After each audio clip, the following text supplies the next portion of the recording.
All right, I have a problem here. Jacob and Emily ride a Ferris wheel at a carnival in Billings, Montana. The wheel has a 16-meter diameter. So let me draw the wheel. It has a 16-meter diameter. Let me draw it big so we have a lot of space.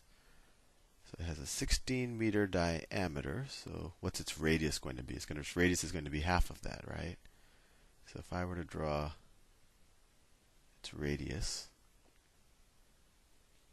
just draw it like that. Its radius, it's a 16-meter diameter, so its radius is going to be 8 meters.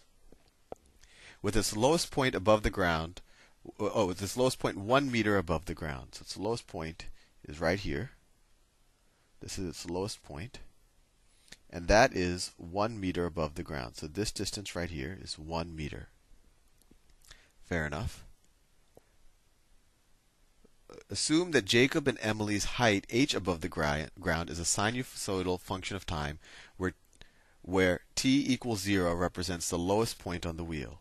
So this is at point t equals 0, right here. T equals 0, the lowest point of the wheel. Write an equation for h. Oh, I think I forgot. So let me reread it. Jacob and Emily ride a Ferris wheel at a carnival in Billings, Montana. The wheel has a 16-meter diameter. We did that. And turns at 3 revolutions per minute. So it turns at 3 revolutions per minute. 3 revolutions per minute.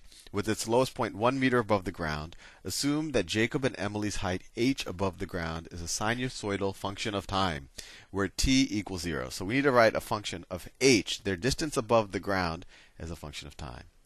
And they're saying that time is given in seconds. So first of all, they're telling us 3 revolutions every minute, right? So that's 3 revolutions per 60 seconds. And that's the same thing as 1 revolution per 20 seconds, right? I just divide kind of both sides of the per by 3 per 20 seconds. And 1 revolution is how many degrees? 1 revolution is 360 degrees. So it's 360 degrees per 20 seconds. And if you're going 360 degrees per 20 seconds, let's divide, the per, you can just kind of use this as an equals sign or an equation. What's 360 degrees per 20 seconds? That means you're going to go, 18 degrees. Just divide both sides by 20. 18 degrees per second.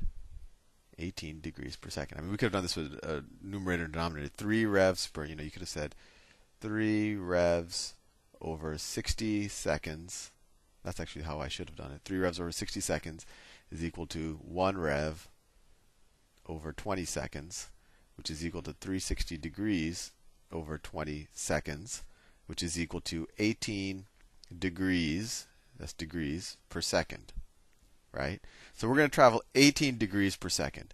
So the total number of degrees we've traveled in t seconds is going to be, so see, if we say the angle, that's the angle from our starting point. So let's say we've traveled t seconds and we're right there. Let's drop a little altitude right here. What is this angle going to be? Where this angle is right here. What is this angle going to be? How many degrees have we traveled? Well, we say we travel 18 degrees per second. So if we travel t seconds, this is going to be 18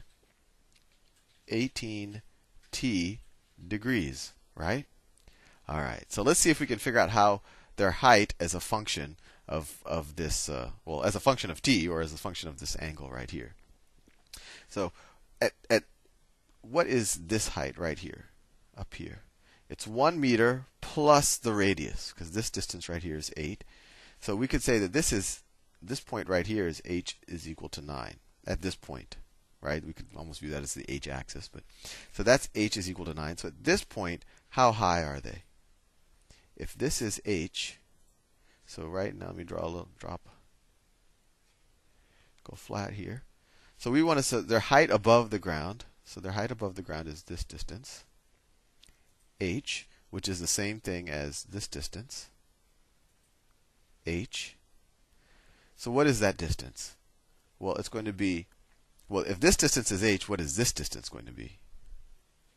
this distance is going to be 9 minus h. How do I know this? This whole distance is 9. This distance is h. So let me do it in a better color. So that this distance right here is 9 minus h. So let's see what we can do. What do we know? We know this distance. We know this angle is 18t degrees. And do we know this side? Sure, that's the radius. That's 8 meters. 9 minus h meters, 8 meters, and 18 degrees. And what are these sides relative to this angle? Well, if we were to draw this, if we draw a right triangle here, and we relative to this angle right here, the 9 minus h is adjacent, and the 8 meters is, of course, the hypotenuse, right? So we could say, so what trig function deals with adjacent and hypotenuse? So toa.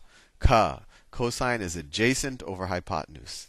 So we could say the cosine of 18 degrees, the cosine of 18t degrees, 18t degrees is equal to its adjacent side. The adjacent side is 9 minus h, is equal to 9 minus h over the hypotenuse, over 8. And now we can solve for h, and we'll have h as a function of t. So let's see, multiply both sides by 8, you get 8 cosine of 18t is equal to 9 minus h. Maybe we could subtract 9 from both sides. So we get minus 9 plus 8 cosine of 18t is equal to minus h. And then multiply both sides by negative 1.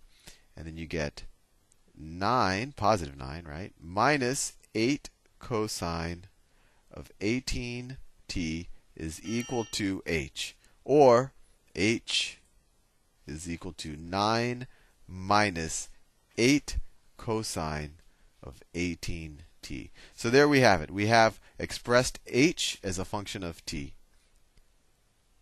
And in the next video, I'm actually going to graph this function. See you soon.